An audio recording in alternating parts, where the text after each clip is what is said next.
Paglulunsad ng Cyber Shield Training para sa mga kabataan ating tatalakayin kasama si National Youth Commission Chairperson and CEO, Undersecretary Joseph Francisco Jeff Ortega. Yusek Ortega, magandang tanghali po. Welcome po sa Bagong Pilipinas ngayon. Magandang hapon po sa inyong lahat at magandang hapon Asik Irene, Joshua at sa mga nanonood ng Bagong Pilipinas ngayon. Okay, Yusek, simulan natin dito sa pangunahing layunin ng nationwide Cyber Shield Training ng NYC para po sa digital resilience ng kabataan Pilipino. Pakipaliwanag po ito. Bali, itong Cyber Youth Leadership Course actually is an 8-day Zoom session na libre po sa ating mga kabataan upang matutunan ang iba't ibang bagay. Actually, meron akong kodigo dito kasi sobrang dami talaga ng ng mga outlines na nakalagay doon kasi madali na ma-confuse sa mga tao kung ano talaga ang digital resilience. So, ang mga bagay na ito ay number 1, critical digital literacy for an informed ASEAN youth. So, ibig sabihin, hindi lang Pilipinas ang nagkakaroon ng ganitong training, kundi iba't ibang bansa sa ASEAN. Kasi gusto po ng lahat ng bansa sa ASEAN na magkaroon ng union or unity in terms of approaching our cybersecurity, lalo na sa panahon ngayon. Pangalawa, meron din tayong digital governance. Paano natin magagamit ang digitization sa ating pag-govern or ating, let's say, sa ating mga SK, sa ating mga youth leaders or youth organizations. Paano natin magagamit itong digital space para mailunsad ang ating advokasya. At syempre, meron din ditong using technology for advocacy and innovation. So ano mga pwedeng mga bagay na pwede natin gawin sa panahon ngayon na hindi pa nagagawa gamit ang ating digital equipment at digital tools. So ang output sana po natin itong course natin na ito ay sana magkaroon tayo ng mga digital resilient na cyber bayanis kasi ang gusto po natin hindi lang po tayo yung hindi lang tayo dapat yung kabataan na binabantayan ng sarili natin, ngunit binabantayan din natin ang mga magulang natin, mga nakababatang kapatid natin na nag-iPad, naglalaro ng Roblox. Ito pong training na ito makapagmumulat sa ating mga kabataan anong mga bagay na pwede nila or mga hakbang na pwede nilang gamitin or gawin para maprotektahan ang kanilang sarili at ang kanilang mga pamilya. Yes. Yusek, magandang tanghali po. Napaganda nung binanggit po nyo on the critical digital literacy. Paano naman po makakatulong ang partnership with the social media platform sa pagpapalakas ng digital literacy sa ating pong mga kabataan? At ano po yung assistance nila sa training na ito? So nakakatuwa kasi meron po kaming ibang proyekto na nakipag-partner kami sa Meta o yung ang kinikilalang former Facebook. Just so happened na yung head po ng public policy ng Meta ay si former chairperson ng National Youth Commission, Gio Tingson. So since kaibigan ko po siya, nag-connect po kami and nag-isip po kami ng paraan, paano ba namin gagamitin yung mga agency namin para makatulong sa kasalukuyang problema ng kabataan ngayon, which is disinformation and cyberbullying. Maganda, Yusek, na nabanggit muna na hindi lang yung sarili natin dapat natin protektahan kasi mas vulnerable lalo yung mga senior citizens. At bukod po dito sa partisipasyon ng social media platform, ano-ano pa po yung mga konkretong skills o kakayanan na ituturo sa mga kabataan? Kasama po ba dito yung pagtukoy dun sa mga fake accounts at misinformation, malinformation online? Yes, so para sa mga cyberbullying, disinformation, tinuturuan ng Meta Camps na gamitin yung mga tools for reporting na meron na sila para mai-report nila ang mga iba't ibang kaso ng, let's say, example, cyberbullying, meron ding trafficking, which is worse. So, meron din kaming National Youth Commission, meron na kaming direct line sa Facebook complaint. So, let's say, may isang fake account na nagbubully or let's say may nagsaspread ng disinformation, report to us at NYC Pilipinas and we have a direct line to Meta or Facebook and kami po yung nakikipag-usap sa kanila to ensure na kung nagva-violate po ng standards, ng community standards, ang isang profile na ginawa po ng isang tao or let's say kung sino man, pwede po namin siya mapa-shutdown at mapatanggal. Okay. Napakaganda ng programa na ito. So paano naman po natin may isasagawa yung sinasabing direct coordination channels para mas mabilis maaksyonan yung mga iniuulat na online abuse at threats sa ating pong mga kabataan? So ito pong Meta Camps namin, magkakaroon po kami ng siguro 81 provinces pong mapuntahan namin, 81 Meta Camps. Ang goal po namin is ang Facebook or yung Meta, magpo-provide po siya ng mga resource persons no, na makakapag-explain kung paano gamitin yung existing reporting tools. At the same time, syempre, kami po, nakikipag-partner kami sa National Intelligence Coordinating Agency, pati na rin po sa National Cyber Training Institute. So, kasama po namin sila na ma-enhance yung module or yung guidelines na ituturo sa mga metacams na ito. Kasi hindi lang naman po sa paggamit ng Facebook or Meta account ang tinututukan natin, kundi ano po yung general na kailangan natin. Number one, kailangan natin maging mas mapanuri sa mga phishing or scams. Hindi lang po yung sa mga bata, no, pati yung matatanda. Kasi yung mga matatanda, minsan makakatanggap ka ng text message from BPI or Globe or something. Yes. Pero pati sila nahahack na rin kasi yung mga links na sinesend doon, hindi pala sa kanila. So it's easy for the seniors no to click on that and later on, nananakawan na sila. Kawawa talaga sila. Kaya talagang napaka-importante na mag-invest tayo dito, ang gobyerno dito. At syempre yung mga ating mga nakatatanda kasi at the end of the day, you're also investing on your protection. Kasi kami pong mga kabataan, kami na po yung papalit sa kasulukuyang henerasyon. Kami na po yung magiging panibagong cybersecurity forces ninyo. In an ever-expanding digital world, you need protection. And kami na po yun. And that's why I think you should put some faith in us that we can do something about this problem. Okay. Yusek, maganda yung nabanggit mo kanina yung direct line. Balikan ko lang ng konti. No? Nasa gano'n na karami yung mga natatanggap nating reklamo o mga pagsumbong? Do you have like an estimated figure or ballpark figure? Well, we don't have figures now because this is actually the first time ever na ang National Youth Commission po nakipag-partner sa isang platform at ginagawa po itong Digital Resilience Campaign. Gusto i-announce ko na rin po, Asik Irene, no, na meron po actually yung presidente natin na brainstorm no, na kailangan natin gawin for ASEAN, which is the ASEAN Digital Resilience Summit. And gagawin po to through the help of Secretary Rex Gatchalian of the DSWD. Kami pong NYC, hiningan po nila kami ng tulong to mobilize the youth because they know that it's very important to have the youth and kami talaga yung audience for digital resilience. So I think Asik Irene, we're looking forward to having that on August 5 to 6. Okay, that's good to hear po. And the Yusek, sa patuloy po na paglaganap ng scams, harassment at misinformation, alin po dito yung tinuturing yung pinakamalaking banta sa kabataan Pilipino sa ngayon from your perspective po? From my perspective, ako kasi bullying talaga ang issue for me. Kasi marami po akong nabisita na eskwelahan. I partnered with Safe Schools Philippines. Ito po ay grupo ng mga parents parent association no, na may mga anak po sila na nabully. So actually last week, unfortunately, I visited the school. Tumalon po sa building and even the headmasters, the staff didn't know how to handle it, no. So parang kaya kami ang ginagawa po namin sa National Youth Commission, meron po kaming ginagawang mental health peer-to-peer program. Ginagawa po namin, hindi po kami makapag-train ng guidance counselor kasi hindi naman kami wala po kami sa medical field.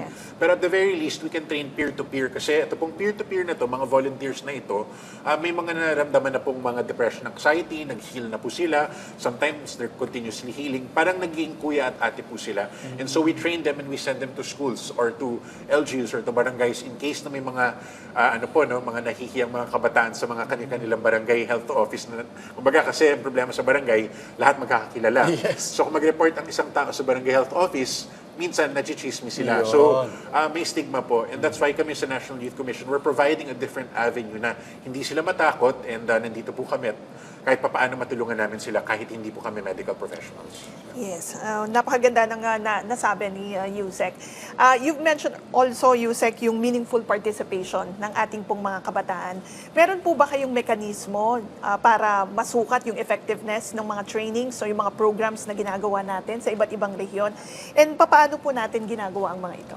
Sa ngayon, watak-watak kasi yung mga efforts ng iba't ibang organisasyon. And kami masasabi lang namin sa National Youth Commission, ngayon lang kami nakapag-organize ng kumbaga campaign on digital resilience because sa totoo naman ngayon lang din lumalaki yung problema sa ating digital resilience. Maraming mga kabataan pinapanganak, meron ng cellphone or meron ng screen. Yes. So talagang we want nga ito pong programa namin, meron kaming programa sa Philippine Public Safety College and the National Cyber Training Institute na 8 days na Zoom training, no?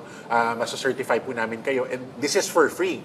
And tinuturuan po kayo dito kung paano kayo mag-access ng digital landscape, how do you create your digital profile, how do you become safe, how do you report. So these are one of the things that we have to teach them, yung cyber hygiene. Kasi sometimes when you're born into a world that has so many things going on, the best thing we can do as the, kumbaga, older generation is to pave the way for the younger generation. Kasi, syempre nakakaawa din naman sa kanila. Ang daming, yung brain nila nag-hyperfunction. No? So, we have to calm them down by providing a guideline for them. Yusek, maganda yung sinabi mo ng cyber hygiene kasi maraming toxic tsaka poisonous contents ngayon lalo na sa social media. Now, with that being said, paano niyo po hinihikayat on your part sa NYC yung mga kabataan na maging responsable at maging mapanuri sa kanilang paggamit sa social media, sa online? Well, for one, don't believe everything you see on social media. Because even yung mga realistic na video, sometimes pwede na siyang artificial intelligence or AI. Sometimes, even if AI is a beautiful thing, and you can use this for other things, there's still a danger to it. And that's why kailangan tayo mga kabataan, lalo na yung mga mapanuri, alam ko maraming mapanuri at matatapang na kabataan dyan. So, huwag kayong magpapaloko, di ba? Kasi marami pong mga ibang bansa that are messing with our grid, our digital framework. Ang tinatawag po dito is foreign interference. And, sa ating mga kabataan, nananawagan po ako sa inyong lahat na guard the Philippines because we are being penetrated by forces that we don't know and that sometimes are stronger than us. So we really need your help. And if you are creating cyber warriors within yourselves, sana po isipin ninyo na meron kayong mga pamilya, mga kapatid, mga lolo, lola na naninilbihan at tumitira dito sa Pilipinas. Kaya kailangan bantayan natin ito kasi atin po ito. Okay. Yusek, follow-up lang doon, doon sa paalala mo sa mga kabataan, paano yung mga nasisilaw ng pinansyal, ng pera na para maging trolls online? Ano pong masasabi niyo doon? Sometimes it's easy to, lalo na pag gutom, madaling mabulag sa mga nangyayari ngayon. Pero isipin nyo na lang to, kapalit ng gutom, ipapalit nyo ba yung buhay ng magulang ninyo, ng kapatid ninyo, ng mga kasama ninyo, mga kaibigan ninyo? I don't think that's worth it. And if you really think about it, at the end of the day, mas maganda na magsama-sama na tayo dito na, kumbaga, let's say kung may mag-aaway man sa atin, at least di bali nang mas mahina tayo basta lahat tayo sama-sama. Yusek, you've mentioned about foreign interference. So, paano po pinaghahandaan ng NYC yung foreign interference at paano nyo po, paano po kayo nagpag-prepare for this? Meron po bang mga pulisiya na binubuo? So ito na po yung programa namin, actually, itong Cyber Shield program natin to create more cyber bayanis in the Philippines. Kaya po ito libre. Kasi ang sabi po ni Presidente, dapat yung pera na ginagamit namin ngayon, at least sa agency namin, ibabalik po namin talaga sa kabataan. And for us, since ito nga talaga yung need, ito na po yung ginawa namin. We are actually 2 steps ahead. We already signed a memorandum of agreement with the National Intelligence Coordinating Agency led by our Director General, Police Lieutenant General Ricardo De Leon. Napaka-helpful nila sa endeavor na ito. At pangalawa, syempre yung alma mater ko po, ang Philippine Public Safety College. I'm taking up the Masters in Public Safety Administration. And actually, ito pong program na ito, naging project lang po namin within that master's course. Kaya nakakatuwa po kasi all of a sudden kailangan pala po natin ito ngayon. And nagkatotoo na po, we have 45 graduates out of 160 applicants. 45 pong nag-graduate 2 days ago, nung Saturday. And marami po sa kanila nakapag-gold medal. And this is such an achievement because they were able to create cyber hymns. So parang nagva-viral na videos on cyber protection, cyber resiliency. Meron din po silang ginawang infographic. And pag tinignan mo yung mga ginawa nila, na parang production grade. Wow. And actually, part of this project also is their immersion already. So, ibig sabihin, part of their report sa school nila, sa amin, mga panel is, ano yung ginawa nilang activation at campaign sa kanilang mga barangay at probinsya para mapakita na ginamit na nila. So, grabe, ang kompleto ng program na ito, I think, ang sinabi ni Presidente, napakasuportado niya dito sa programa na ito. I think we will have more funding for this. Sana naman po, again, gusto ko imbitahin ang ating mga kabataan, libre po itong programa na ito.